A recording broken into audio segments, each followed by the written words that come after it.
Hello everyone, my channel is called Briefcase and I'd like to thank Mort for inviting me to read some stories for you today on his amazing Mortis Media channel. For those of you who don't know me, I specialise in true crime, especially historical crime cases. Today I have launched my first case from North America. But that's enough of me, so sit back and I'll begin. The event here takes place in Washington State, in early October of 2010. My girlfriend Beth had flown from Sydney, Australia, to visit me. I lived in Seattle, but since it was cheaper for her to book a flight from Sydney to Vancouver than Seattle, we decided to spend a bit of time in British Columbia and work our way back to Seattle. After a couple of days in Vancouver, we took a ferry to Vancouver Island and Victoria, where we stayed at the Empress Hotel. The plan from there was to take a ferry from Victoria back to Anacortes in Washington State and hop a bus or train or something to Seattle. Making the most of our last stay in Victoria, we did not get to the ferry terminal prior to the final ferry of the day. I think it departed at around 10. Upon arriving in Anacortes, if you're familiar with how a ferry works, you'll have about 10 minutes or so where a flood of cars disembark and foot traffic too, as people head to the parking lot to hop in the cars they presumably have parked. I had miscalculated on a couple of fronts. Upon checking what I believed to be a bus terminal, there was clearly no bus on the way. There were no cabs either, no public transit options, and whatever kind of soul who may have helped us out very rapidly dissipated into the night. The other miscalculation was that the Anacortes ferry terminal was further outside the city of Anacortes than I remembered. The road to the ferry winds along a mile or more through a wooded area, with not even a pedestrian footpath, which is not uncommon for Washington.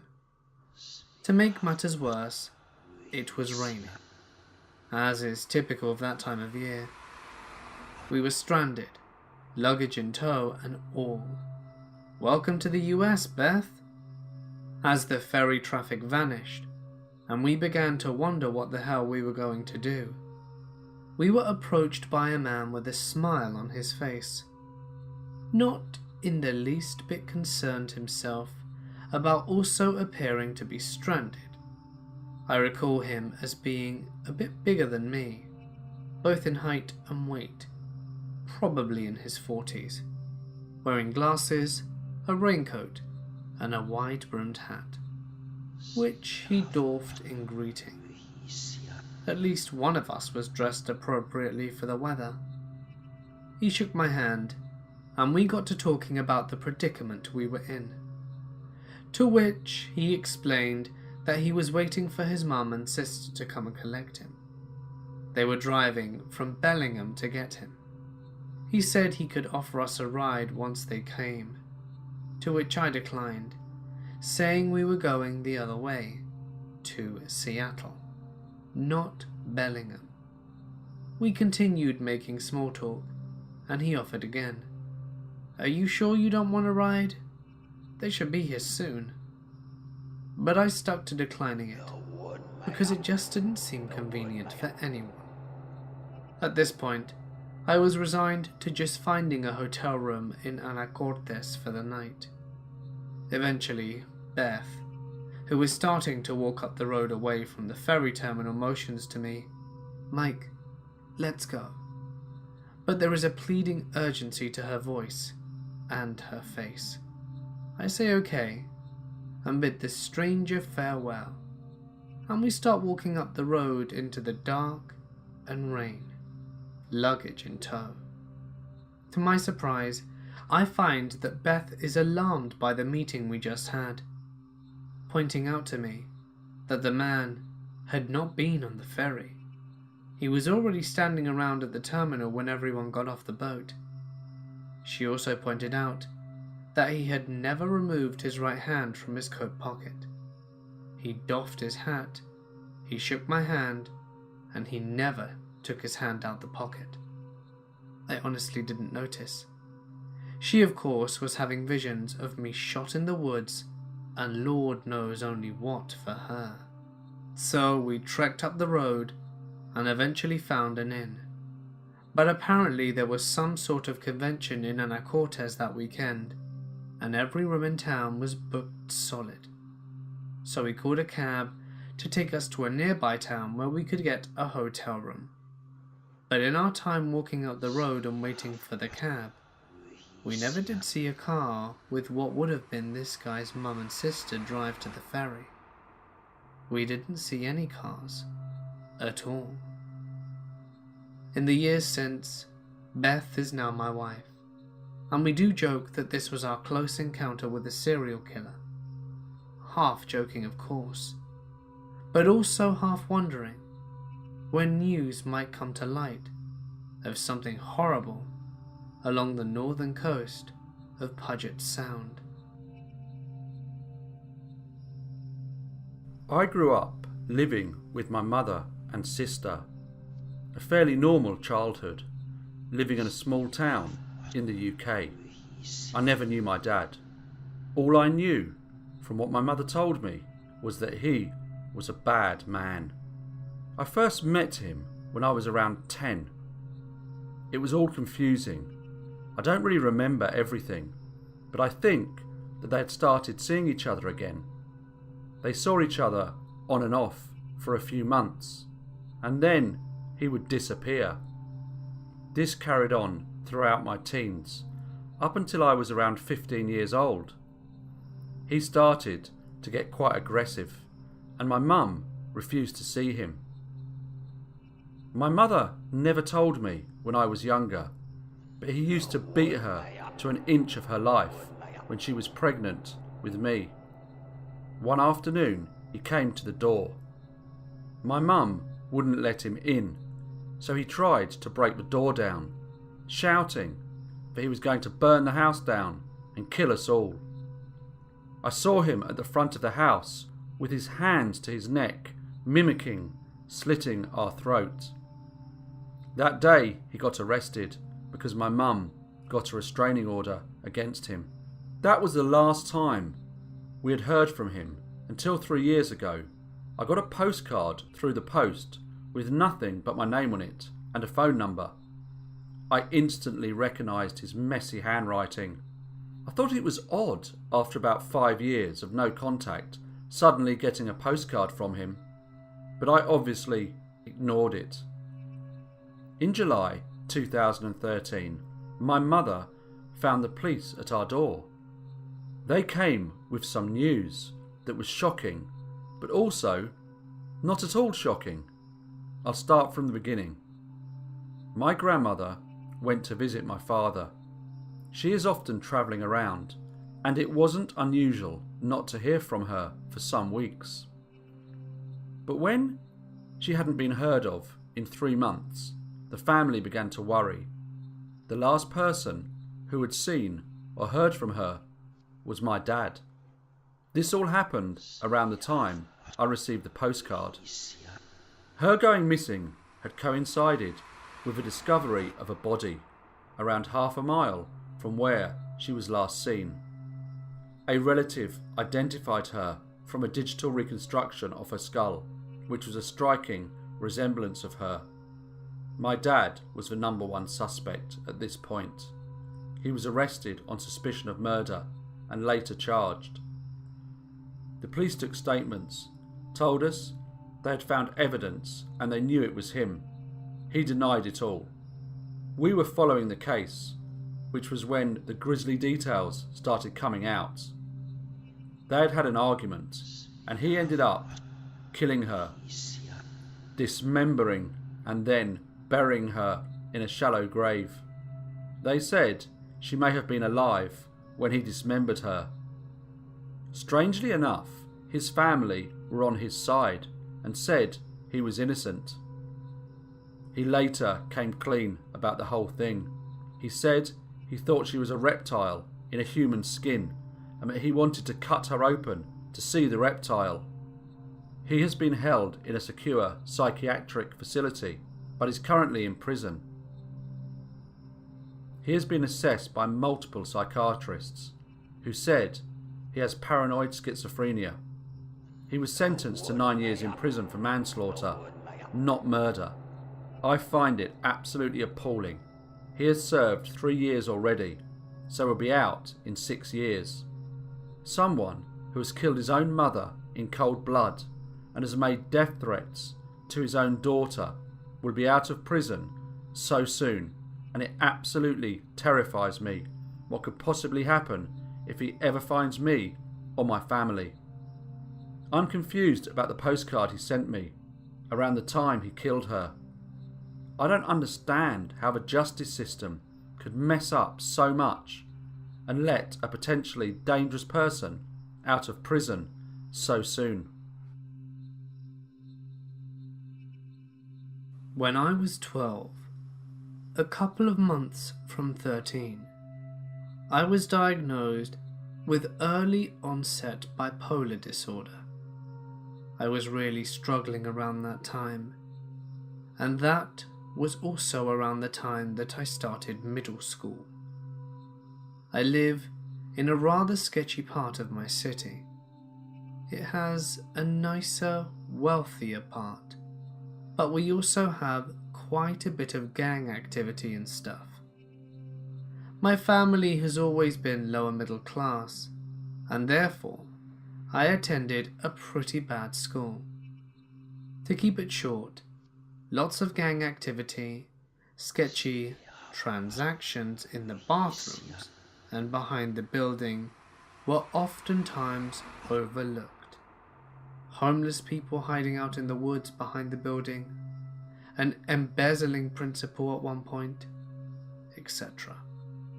The school was pretty much forgotten by the district. Those 3 years were the worst 3 years of my life, and I tended to be attracted to toxic people while living in that mindset. That's when I met Tanisha. I don't remember how we met. It seems like she just appeared by my side one day during gym class. It turned out that she lived in a little cul-de-sac that branched off from my subdivision, and that little cul-de-sac and its 2 parallel streets always creeped me the hell out. They were very dark and shrouded by trees, and I felt uncomfortable every time I would cross into that part of the neighborhood. Now, I believe that it was my intuition when I was anywhere near her. I started with a strange stalking.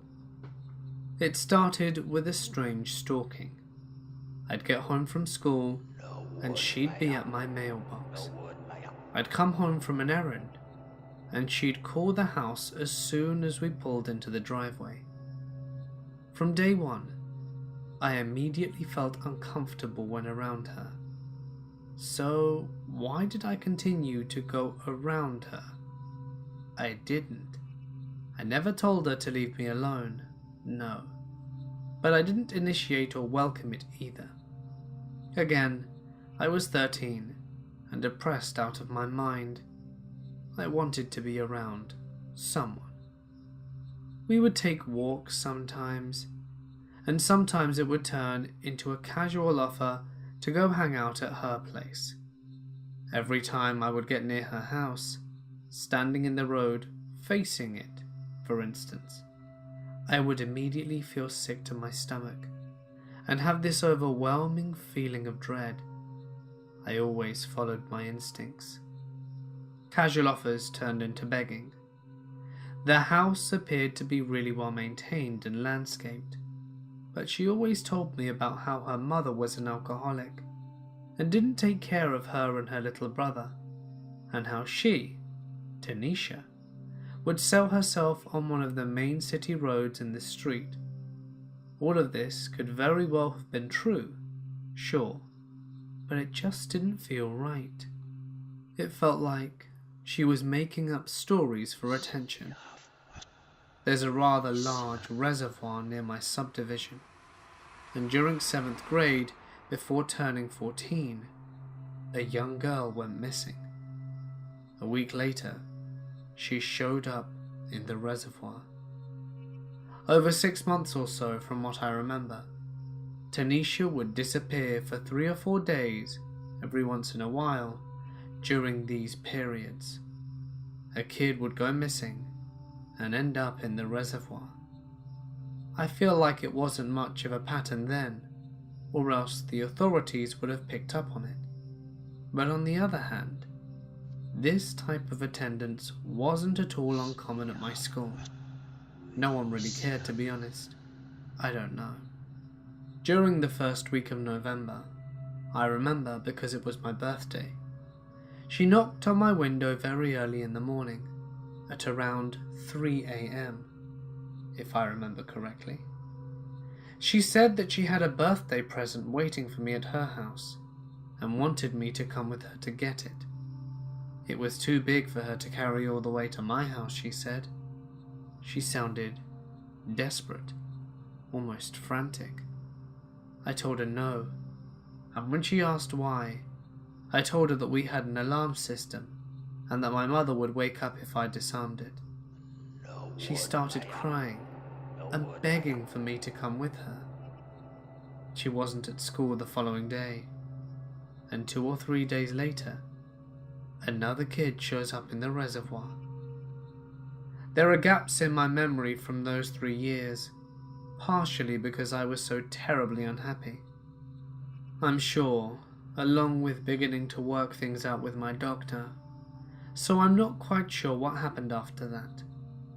But what I do remember is that she came to my house right after some snow had fallen, and my mother had met her outside. My mother told her that if she ever came near me or our property again, that she would call the police for stalking and harassment. Shortly after that, she was pulled out of school, and I've never seen her since. As an adult, all these years later, I've asked my mother why she confronted Tanisha the way she did, hoping for some concrete information. She told me that she would have overwhelming bad feelings whenever she came round, and that was all she would say. I never heard any concrete evidence that Tanisha was responsible for the murders. I'm not even sure if that's something that would be reported, since she was so young, but I've always felt that she was responsible or involved in some way. I learned over the years to always trust your instincts, especially as a woman, and it seemed like the gradual, downward spiral there at the end. And the way she begged and frantically pleaded for me to go into her house, I honestly don't know where I would be right now if I hadn't have trusted my instincts. But as far as I remember, no more kids showed up in the reservoir. No rumors were ever started. None of this was ever mentioned to anyone, other than my mother and the 2 officers who came round to talk to me.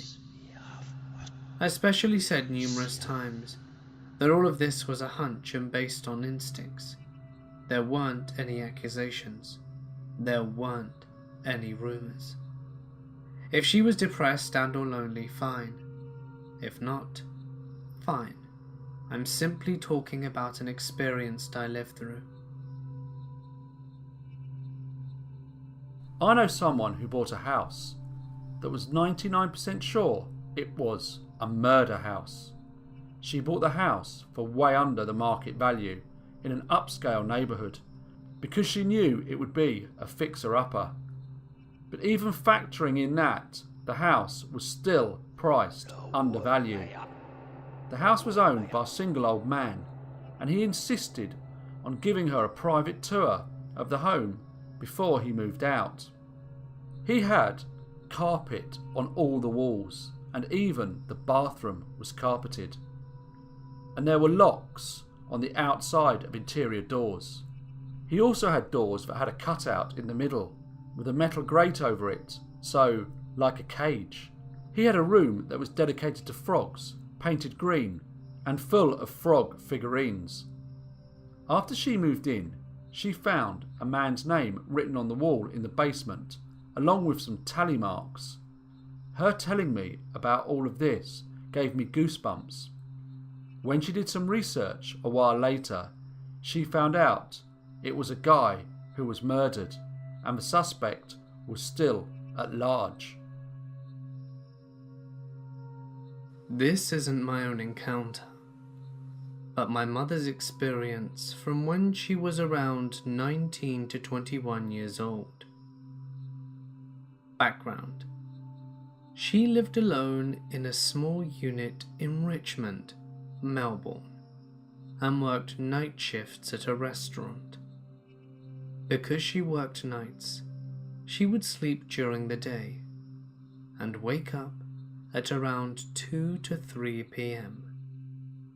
She had a friend who visited her place regularly around the time she woke up, and they would eat a meal together and hang out for a couple of hours. This was part of my mum's daily routine.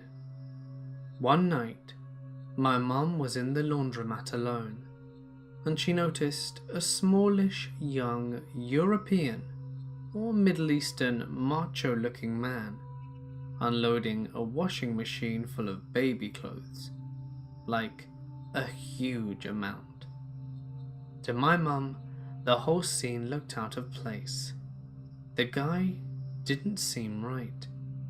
His demeanor didn't fit the load of baby clothing he was hauling into the basket. The man looked over at my mum, stared at her, but my mum mentioned that she didn't think much of it at the time. She left shortly after, with her load, and drove back to her unit. A couple of weeks later, my mum finished her shift at work and drove back to her place, went to bed, and woke up the next day in the afternoon, as soon as she heard a knock on her front door. Assuming it was her friend, she started walking down the hallway, where you could see a frosted window at the end. She saw a smallish figure, the exact size of her friend, and didn't have any thought that it could be someone other than who she expected. My mum said that when she was halfway down the hallway, her body suddenly stopped in its tracks, and an immediate overwhelming feeling of crippling fear came over her. She was frozen and staring at the shape of the figure outside for a minute, when an unknown voice said something like, "Hey, come open the door. It's me." My mum slowly walked back down the hallway and into her bedroom. She waited in her room for the unknown visitor to leave, but he didn't. Every couple of minutes, he would say things like, "Come on, let me in. I know you're in there. Why don't you open the door?" According to my mum, she waited in her room for maybe 2 hours, listening to the stranger calling out to her. She couldn't call anyone because the phone was in her kitchen, and she didn't have the bravery to leave her room, as the unit was tiny and easily accessible. She was afraid the person outside would hear her and would find a way to get inside.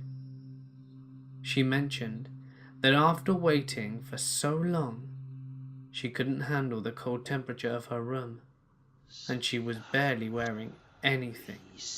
She finally got the guts to jump up and bolt from her room to the kitchen, which had a back door.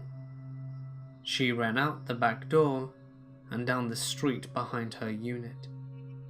she had a neighbour who she was friends with and went straight to their place. She explained what happened, and they both looked out this person's window, which had a view of my mum's unit, since their street was in a U-shape. They could see the stranger still standing at the front door of my mum's. It was the same man from the laundromat a few weeks earlier. They called the police, but he left before they arrived. After the incident, my mum stayed at her parents' house for a few days, until she felt that it was safe enough to resume living by herself again. A couple of weeks after moving back to her unit, she begins receiving notes and letters under her door on her front steps. According to my mum, the letters had strange things written on them. She never told me what was written, but she mentioned that the sentences and words were extremely amateur, as if written by a 6-year-old. Letters were squiggly, written back to front, and arranged in strange sequences. My mum would give the notes in to the police station. They weren't treated as much of a threat, and this continued for a few weeks to a month. One day, my mum woke up in the afternoon after a previous night shift. It was just another regular day, but she felt that she needed to go and spend a night at her parents' house. She left, spent the night, and got a call the next day to find that strange man from the first incident had returned to her unit around the same time she left, made his way to the back of her unit with an axe, and immediately started axing down the back door like a madman. He was seen by a neighbour who called the police. However, the man left before the police came. Anyway, it turned out that the man's description, partnered with the strange notes that my mum was receiving, fit the policeman's brief of a man that was suspect of the rape and murder of a number of girls in Melbourne from the 70s onwards. He wasn't caught, and I don't know if he ever was. He's most likely still out there. I am now 23 years old, and this happened when I was 6, just before starting school. I had to stay at my grandparents' place for around 6 months, due to my parents constantly travelling for work. I lived in Europe, a little country called Lithuania, which is really cool and modern, with a very fast internet. We lived in blocks of flats, which was pretty much normal for the country. My grandparents lived in a 5-storey building in a peaceful community. My grandma was working as a nanny, and we had one girl staying with us at the time who was from Washington, USA. The girl and I always played outside, and one day we noticed a man in a brown leather jacket and brown trousers lingering around the block and the entrance of our flats. Being kids, we didn't pay much attention to him or found his behaviour suspicious. I remember walking past him when we were going home, and he held the door open for us. He had dark hair and these almost neon blue eyes. My grandmother's flat was on the 5th floor. The 4 of us had dinner, but then my granddad had to go as he was working night shift at a local billiard club. So after dinner, we went to bed. Mind you, back then no one locked the front door because everyone knew their neighbours, and it was a very trusting community. My grandmother was telling me a bedtime story, and it had already got dark. It was now late August. Suddenly, we heard 3 muffled sounds like furniture falling. My grandmother rushed and locked the door. I didn't know why she had done it, but she did. She came back and said to me, Someone was probably redecorating and moving their furniture. I just fell asleep. The next morning, my grandfather came back from work. It was around 6 a.m. He found the front door of an apartment belonging to a neighbour's family on the 3rd floor open. He walked in and found a dead grandmother and a boy who was around 5 years old and was also one of my friends. They had been shot. The American girl and I immediately woke up. There were police everywhere. We were asked if we saw anything suspicious or people not from our neighbourhood. Of course, we told the police about the man. Later, he was caught, tried, and found guilty of murder. It was all over the local newspapers. Since then, everyone I know, including myself, locks their doors. This happened in 2013. This kid named Johnny moved in next door to me when he was around 12. And for lack of a better term, this kid was pretty much a pussy. I remember one time he fell on his skateboard and didn't land hard at all, but was crying his little heart out in my driveway when he was about 16. So fast forward to when this kid is 18. By then, I'm selling coke and molly pretty heavy, and he's one of my best customers. By now, he's hanging with some pretty shady people, which my parents obviously aren't fans of. My parents also didn't know that I was selling anything, because I was pretty good at keeping it under wraps.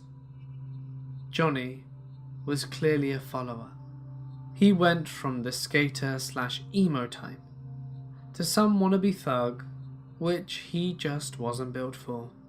My parents go to the Outer Banks, North Carolina, every year for 2 weeks, and ask if I'll come and stay at the house while they're gone, which I was excited about, because their house is much better than the shittier 1-bedroom apartment I had at the time. So everything was going fine at the house. I had my on and off again girlfriend over all the time, and there was quite a bit of drugs and alcohol going on. I was far from being a saint back then. I'll never forget it. It was a Thursday night. My girl had left a few hours ago. I should say earlier that day, Johnny had seen me out in front of my parents and asked for a front. I told him no, considering I had never fronted for anyone, and in all honesty, had been using too much of my own shit so couldn't afford to.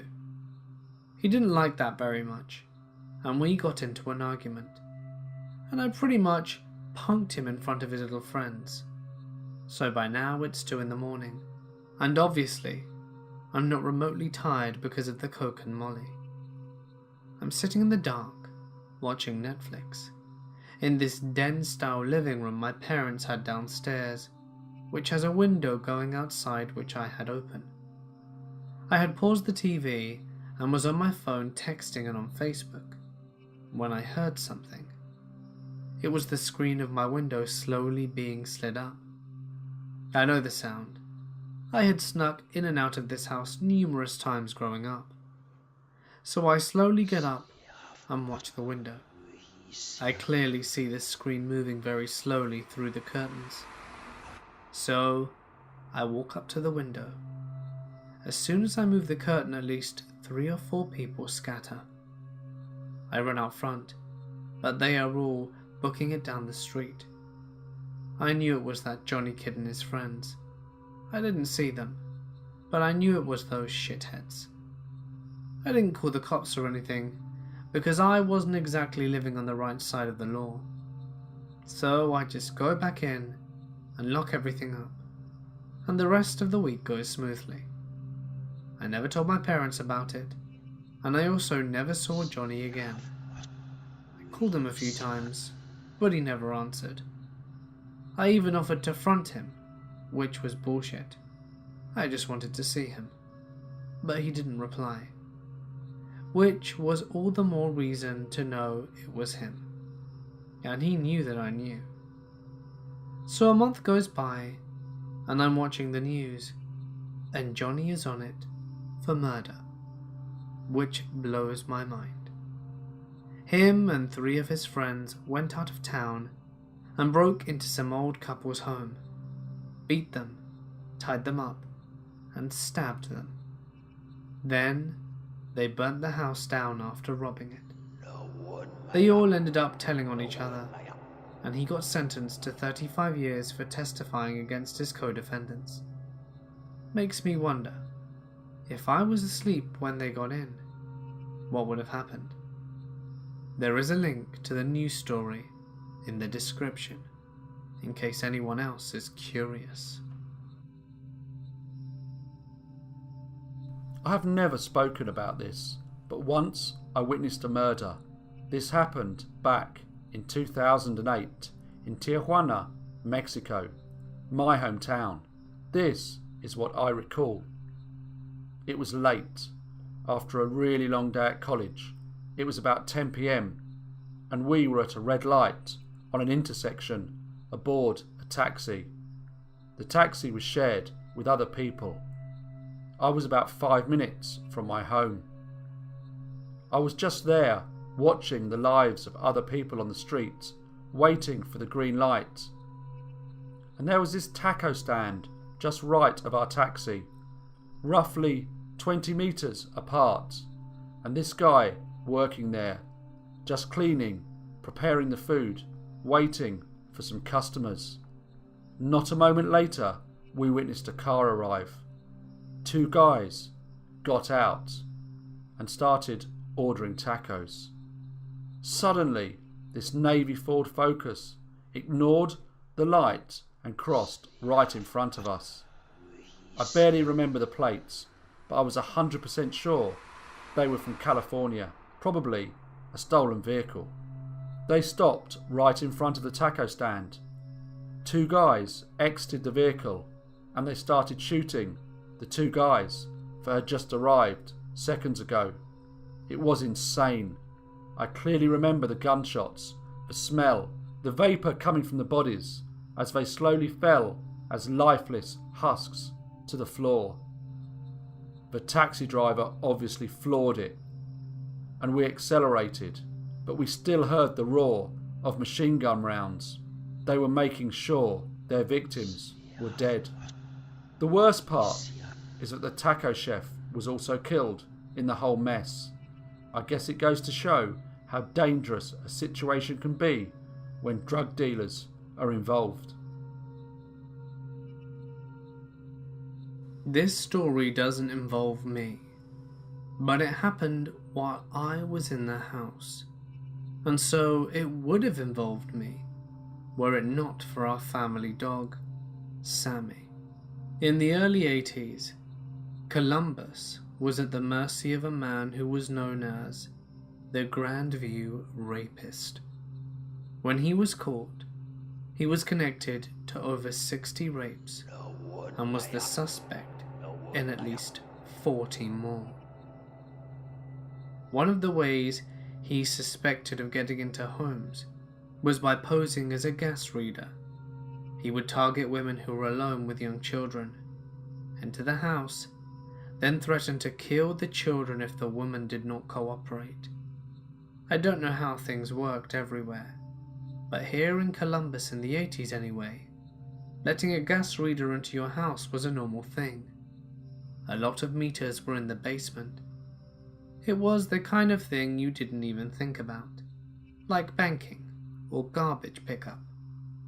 One day, in the early mid-80s, there was a knock at the back door, and a man called out, "I'm here to read your gas." My mother thought that was kind of odd, but whatever. Our driveway at the time was wrapped around the house, and if you pulled far enough up the back door, it was closer than the front. She went to let the guy in. No sooner had she opened the door than Sammy came charging into the room, frothing at the mouth and snarling. Now, a little background on Sammy. She was a black lab we got as a rescue. She'd been struck by a car and brought into the OSU Vet Hospital. She survived her surgeries, but because of them, was almost as much metal as dog, being full of screws, splints, plates and what have you. Any sort of physical activity would soon have her in pain, and she was also the most laid-back dog I ever recall meeting. She didn't growl, she didn't bark, she didn't care if she hadn't met you before or not. That was the dog who was now frothing in the mouth in anger, and jumped so hard at the back door, she not only pushed it closed, pushing the man out of the way in the process, she actually broke the window on the door by slamming into it. All the while my mother is trying to hold back and tell the man, "I'm sorry, she's never like this." And after a few minutes the guy runs off. Not drives, runs away on foot. It wasn't until after the man left that my mother began thinking how odd the whole thing was. The man had no hat or clipboard, and she didn't recall seeing a name tag either. She called the police to report it, and they told her to lock the doors and stay on the line. Within 10 minutes, there was a trio of cruisers out front, and several more cops were combing the area, in hopes to catch the guy. Sammy was back to her normal self again, laying on her side and begging for treats whenever an officer came by. I was only 2 or 3 years old at the time, but I remember this part vividly. My mother gave a description to the police. This part was relayed to me later. White male, fit, mid to late 20s, sandy blonde hair. And the officer told my mother we owed our dog a steak dinner that night. And he said the man would stalk houses while husbands were at work, and that they suspected that he would observe school bus stops to find women who were home alone with small children, and enter pretending to be gasmen. The local bus stop was in our yard. I wish I could say there was a happy ending here, but there isn't. It was only when I was researching this story tonight that I came across the most chilling issue. The man that was caught and later convicted as the Grandview rapist was an older black guy, balding and with grey hair. My mother distinctly saw a younger white man with sandy hair. Also, the events don't fit. The man convicted of being the Grandview rapist's MO. What I do know for the fact is that enough women had been raped in the same area, in the same way, that the police were at our house instantly, indicating that this was another serial rapist active in the area, in the same time. Maybe this one died. Maybe he was caught and went to jail on an unrelated charge. Maybe he just quit. But to my knowledge, he was never caught. It was near Halloween time when my friends and I were telling ghost stories. My friend said she was going to tell a story about her parents' first date. She said she didn't like telling the story since it was actually true, but we prodded her on. To cut to the chase, the parents had spent a nice, if awkward, first date, and around the time that they would have said goodnight, the male in the situation, my friend's dad, suggested that they go for a midnight hike up Provo Canyon. He apparently knew the place, since he had done a fair amount of rock climbing in the area. So the two drove up the mouth of the canyon, got out of their cars and started hiking under just the light of the stars, since it was a new moon. At some point, the male starts getting a bad feeling, since the pathway ahead, which would pass under some trees, would be dark, and because it was getting to be quite late. He ignores the feeling and presses on. In later rehearsings of the story, the female would say that she had felt the same feeling at what was probably the same time, though she didn't know the trail like he did. A minute later, the feeling came back to the male. He ignored it again and started walking a bit off the way into the trees when his foot hit something soft in the middle of the path. Under the trees it was too dark to see just what this soft thing was, and the feeling came back stronger than ever. Instead of finding out what his foot had bumped into, he and the female both agreed to hightail it out of there. Years later, after being married for some time, they were watching an interview with the serial killer Ted Bundy. In response to a question asking him to describe the time that he felt the closest to being caught, he explained about the night that he had lured a girl into Provo Canyon and had just killed her when he heard some people coming up the trail. He explained how he hid in the trees just in time, only to watch some guy walk right into the body and for some reason just turn around and walk away. Hey guys, it's Mort here, and thank you so much for listening.